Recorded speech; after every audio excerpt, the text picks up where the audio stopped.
Hello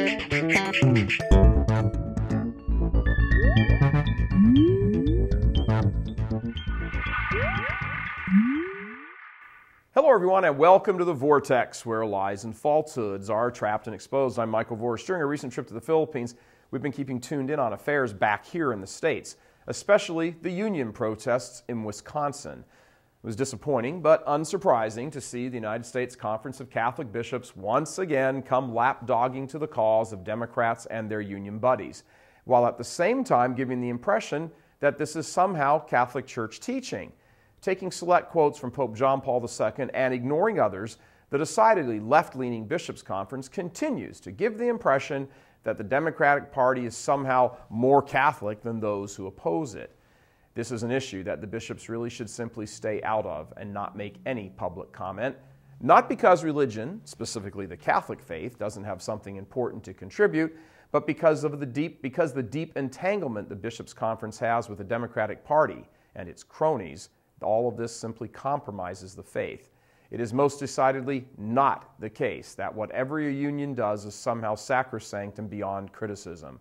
Not that the Bishops' Conference comes out directly and says this, but their words, which most certainly do lean heavily to supporting the union demonstrators, do seem to dismiss the other side of the issue simply out of hand. In some senses, it appears that whoever writes these comments in the name of the bishops of the United States is living in the first half of the 20th century. Back then, nearly a century ago, there was a legitimate need for unions to battle against the abhorrent working conditions that poor, largely Catholic immigrants and others had to labor under. Wages were near poverty, benefits were non-existent, conditions often life-threatening, human dignity dismissed as irrelevant.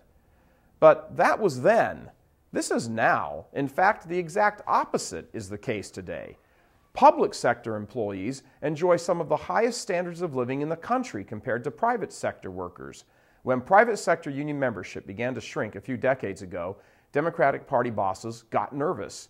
Unions could always be counted on to turn out huge numbers of voters and rev up their political machine to fill Democratic campaign coffers like Obama's Federal Reserve prints money. But as the numbers of private union members dwindled, Democrats began organizing public workers. Once organized, they began demanding higher wages. But as the level of wage increases leveled off in the private sector across the country in general, public unions shifted their focus from asking for increased wages to heading after benefits. Not wanting to appear greedy about how much they were getting paid, they turned their attention to the benefits side of the house. Pensions and health care benefits became the hidden gravy train. And since they are public workers, guess who that means is footing the bill? Yep, taxpayers.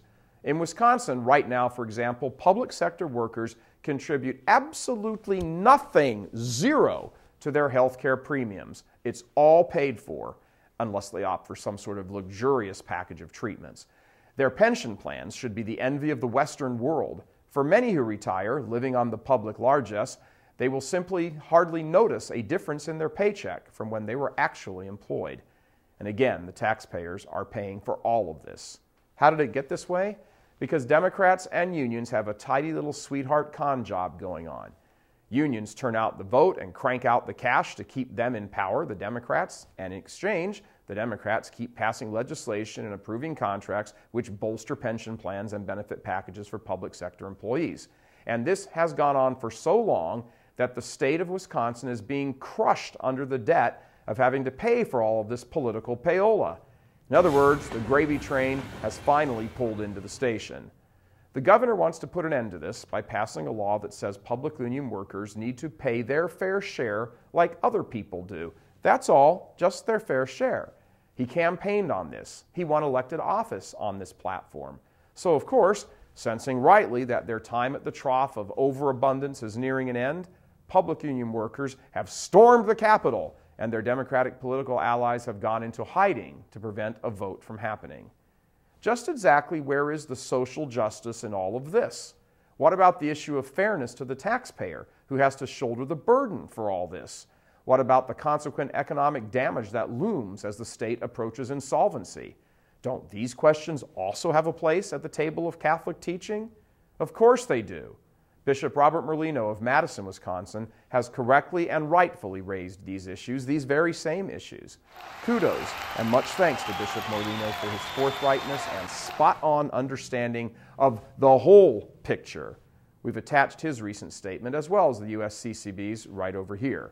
They're both short, and we suggest you read both of them and decide for yourself which makes the most sense. They're right over here, as we said. Just click on the link. Again, YouTubers, go to realcatholictv.com and you can read them there. It's important to bear in mind the genesis of each of these two statements. One talks about the larger, expansive issues, the whole picture, while the Bishops' Conference document sounds very much like a Democratic Party talking point memo dressed up in religious-sounding vocabulary. As a matter of fact, Democrats and unions have seized on the more liberal, friendly reading and are now using it to proclaim that the Catholic Church supports them. That outcome could not have been envisioned by the bishops beggars belief. They had to know that their friendly comments would be used as ammo by the Union warlords. But Bishop Merlino's thoughtful and reasoned response gets essentially no attention whatsoever because it does not serve the interest of the Democratic Party bosses and their union minions. Yep, this is one public scene the Bishops' Conference should have simply stayed mute on.